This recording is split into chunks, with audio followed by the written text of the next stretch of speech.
Korte Suprema dili na mohatag og pabor ni Sara Duterte.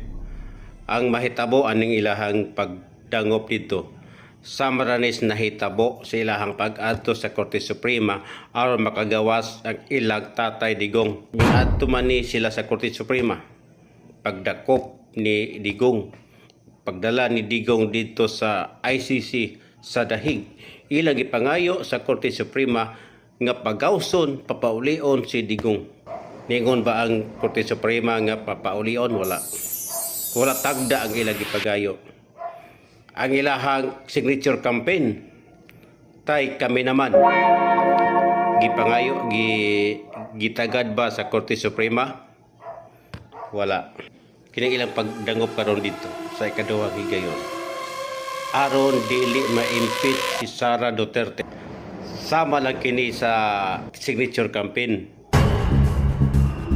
Wala tagda sa Korte Suprema. Ipangayo sa Korte Suprema nga papaulion si Digong kay kidnapping kuno ang gibuhat sa Marcos government. Ning dapig ba ang Korte Suprema nila? Wala. Diba? Wala. So pinik ikaduhang higayon, pagdagan ni Inday dito, dili na ni tagdon sa Korte Suprema.